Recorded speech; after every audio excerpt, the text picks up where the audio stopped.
whatever spirits you channeled or divine being or presence you talked to, and they told you need to go elsewhere, who am I to tell them or tell you that they're wrong? Who am I to go against what they're saying to you?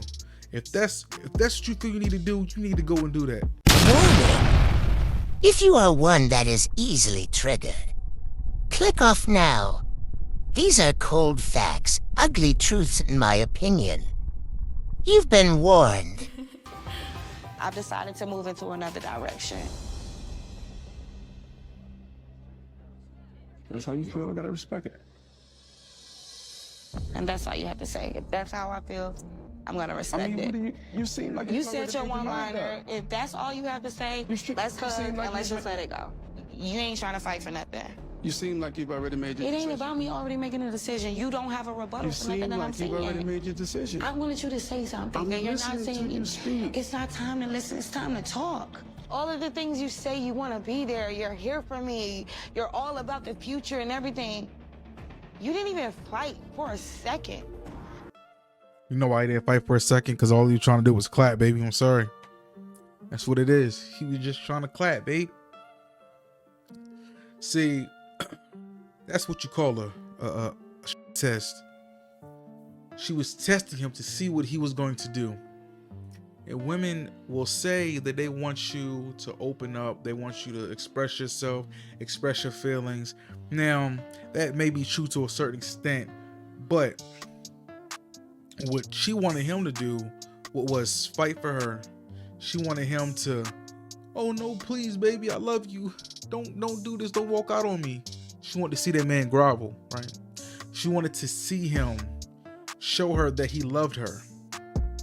And I'm sorry, that is not the way to do it. That you should never. That's what she wanted, but it's not what she needed. She wanted to see him do this, right? And you know, it would have just made her feel like she had the leverage on the relationship, right? See, sometimes when a woman gets power, she abuses it. She doesn't know how to handle it, and she lets that power control her, and her emotions dictate how she uses it. Well, it was a saying, absolute power is corruption, or total corruption, or something like that. When you have power, you have to understand the other side of that is the responsibility of it. You can't just go around using this power unwillingly, right? You can't just be using this power just for anything. Okay, you have the power to manipulate time and space. You just don't go back into the past and stop something from happening or stopping a war from happening, because that could change the whole reality, the whole fabric of the universe in the future as we know it. That could set off another chain of events that could make something else go catastrophically wrong, right? If you go back and tinker with anything that's already happened, especially on that grand of a scale, on that type of magnitude. Get what I mean? Same thing with women. Sometimes when they get this power, or they feel like they had the leverage on a relationship, they will f***ing do you dirty, bro. I'm telling you. You thinking that a happy wife, happy life, doing what she says, not leading her, letting her guide everything, bro. Like I said, she will lead you to the depths of hell if you let her, bro. If you let a woman, she will lead you to the depths of hell, bro. Don't shoot the messenger, bro. More often than not, a woman will abuse the power that she has.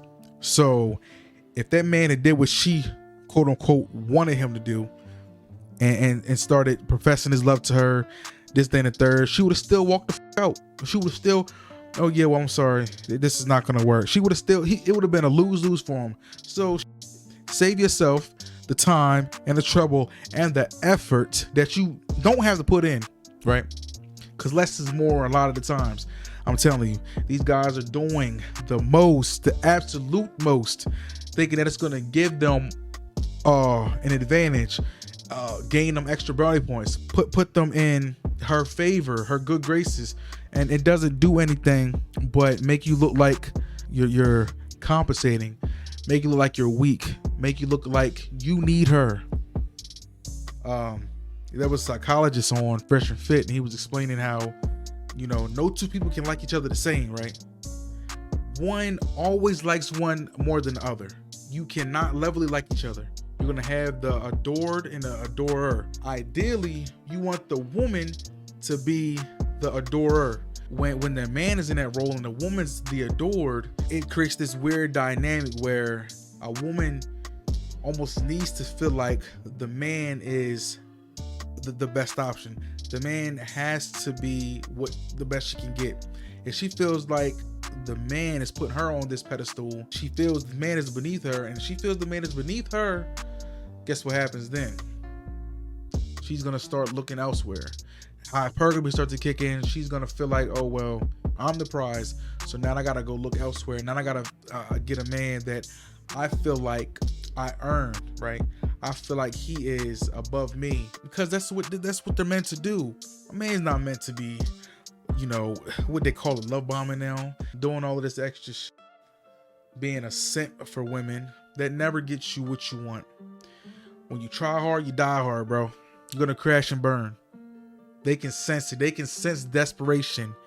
Women can sense it, and it is repulsive to them. So you will have a much better outcome just being yourself, or not even engaging in their little ploys and their little games. That man did the right thing, right? She's not going anywhere. I'm telling you, bro. I'm telling you, she's not going nowhere. If she went somewhere, she's coming back. Can boomerang that ass. She's coming back, baby. Best believe it. Because he gave her that nonchalant, oh well, you do what you got to do, and that's how you should handle it, right? You can't make a person stay. You can't make a person feel something that they don't. You feel like you need to go elsewhere, whatever spirits you channeled or divine being or presence you talked to, and they told you need to go elsewhere. Who am I to tell them or tell you that they're wrong? Who am I to go against what they're saying to you? If that's what you feel you need to do, you need to go and do that, because you need to understand, or you need to feel it. You need to recognize what's real and what's fake. You need to recognize what you had with me. You need to recognize that I'm not gonna bend, fold, or break for anybody. Not even you. I love you, but I love you enough to let you go. And women respect that more often than not. And you thinking, or she thinking that, oh, he doesn't love me. He's not telling me he loves me. Oh, he didn't profess his love to me. How could you? No. She's thinking, oh, you don't love her.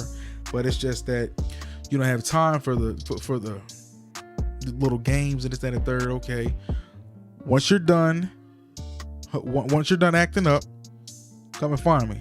And then we maybe could work something out. But I want you to profess your love to me, this, that, and the third. You want me to grovel, and you want me to do all of it.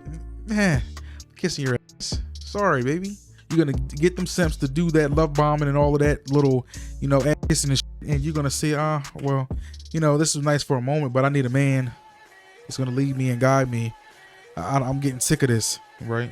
I don't want to be in this role. This is not what I want to be in, and you will come to your senses eventually. But until then, yeah, baby, I'm gonna let you do you. You need to go through it sometimes to get to it. You need to go through it to get to it. Yeah, I like that. You need to go through it to get to it sometimes, baby. But I don't know. But I do know one thing though. Make sure I dot your I's across your T's. Get in the comment section. Let me know what y'all feel about this. It's your boy Alex. Catch y'all on the next one.